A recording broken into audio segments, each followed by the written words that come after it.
mesdames et messieurs, en vos grades et qualités, chers amis. La guerre est gagnée. Voici la victoire. C'est la victoire des Nations Unies et c'est la victoire de la France. C'est par ces mots qu'il y a 81 ans, le général Charles de Gaulle s'adressait aux Français. C'est pour cette raison que 81 ans après, nous sommes aujourd'hui réunis ici pour nous souvenir. Je remercie particulièrement et chaleureusement toutes celles et ceux qui manifestent par leur présence ici, au monument aux morts de la collectivité territoriale de Saint-Barthélemy, leur attachement aux souvenirs et aux valeurs de la France, pour lesquels tant de personnes ont combattu, pour lesquels tant de personnes ont laissé la vie. Ce lieu symbolique de notre île perpétue le souvenir des disparus. Et il incarne le courage et les pertes subies, tout en transmettant aux générations futures. Aujourd'hui, nous sommes rassemblés pour parler du passé et de l'histoire qui nous engage encore. Se rassembler pour nous rappeler notre devoir à l'égard du monde me semble encore plus important cette année, car c'est un moment de mémoire majeur, mais aussi lorsque les circonstances nous obligent à parler avec cœur. Au nécessaire devoir de mémoire, j'ajouterai donc l'indispensable devoir de vigilance, car le monde est plongé depuis plusieurs années dans une instabilité indescriptible. Les détroits se bloquent, et avec eux les équilibres se fragilisent. Les drones frappent, les balles pleuvent, et trop souvent, ce sont des civils qui en paient le prix. Alors que les tensions montent, nous continuons de croire la paix acquise. Pourtant, elle ne l'est que jusqu'au moment où elle ne l'est plus. Les décisions se prennent parfois loin du bruit des bombes, mais leurs conséquences sont humaines, proches. Le 8 mai 1945 nous rappelle donc que la paix a un prix. À nous de faire en sorte que l'histoire ne se répète jamais. À nous de privilégier le dialogue avec nos contemporains. Le 8 mai 1945 marque pour la France la fin de 5 années de déchirure, de souffrance. Cette victoire rend également hommage à ceux qui se sont battus inlassablement pour elle. Le général de Gaulle, formant avec détermination les forces françaises libres depuis Londres.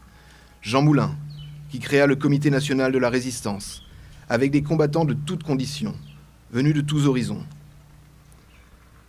Durant la Seconde Guerre mondiale, alors même qu'elle ne jouissait pas encore d'une pleine citoyenneté politique, de nombreuses femmes françaises se sont engagées dans la lutte contre l'occupant. Aux côtés des hommes, elles ont participé activement à la résistance et ont contribué de manière décisive à la libération de la France. Hommage doit leur être rendu. Cette guerre débute en 1939 et elle a profondément divisé la France. Pourtant, le contexte international actuel nous impose plus que jamais l'unité et le rassemblement autour de valeurs communes. Dans ce conflit, certains ont choisi la facilité, la compromission, la délation ou encore la peur. D'autres, au contraire, ont fait le choix du courage, de la résistance et de l'engagement au service de la liberté. En ma qualité de président, j'ai la responsabilité et la volonté de rassembler, d'œuvrer pour la tolérance, le pluralisme et le respect de chacun, afin de faire vivre une société unie, apaisée et fidèle à ses valeurs républicaines. L'histoire n'est pas une nostalgie. Elle est aussi une leçon pour l'avenir. La victoire du 8 mai 1945 a été celle d'un idéal collectif sur une idéologie totalitaire, celle de la vie contre la mort.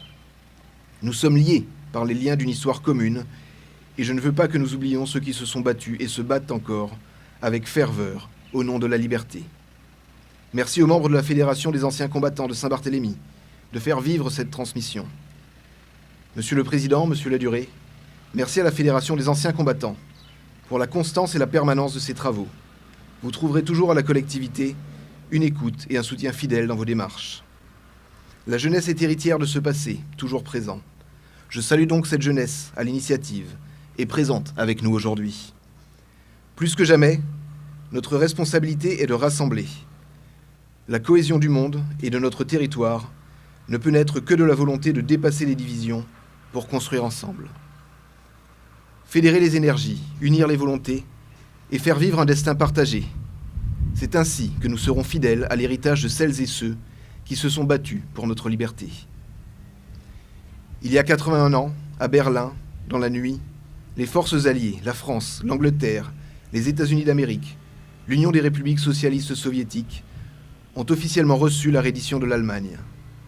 L'Europe retrouva sa liberté. La liberté première devise de notre République, cette valeur fondamentale qui permet à chaque femme et à chaque homme de reconnaître en l'autre son semblable et de marcher ensemble dans une même fraternité. Une République où chaque citoyen est libre, solidaire de son prochain et responsable du bien de tous. Car la paix naît de la liberté, et la liberté demeure la condition première d'une paix durable entre les peuples. La paix, c'est avant tout refuser les replis, lutter contre toutes les formes de racisme et d'exclusion. C'est prolonger le combat pour la dignité humaine en nous remplaçant toujours plus haut. Être élu, même sur une petite île, c'est porter une responsabilité qui dépasse largement la seule gestion du quotidien. À l'échelle de Saint-Barthélemy, être responsable public, c'est donc veiller à maintenir cette cohésion précieuse, protéger le lien entre les habitants et transmettre aux générations futures les valeurs de respect, de probité, de solidarité et de fraternité qui fondent la paix durable partout. Aujourd'hui, nous célébrons une victoire qui ne doit jamais nous faire oublier les sacrifices immenses qui l'ont rendu possible, au nom de nos valeurs et des générations futures qui furent privées de vie. Au nom de la mémoire, nous devons faire vivre l'espoir, y compris ici, à Saint-Barthélemy. Vive la République, vive la France et vive Saint-Barthélemy.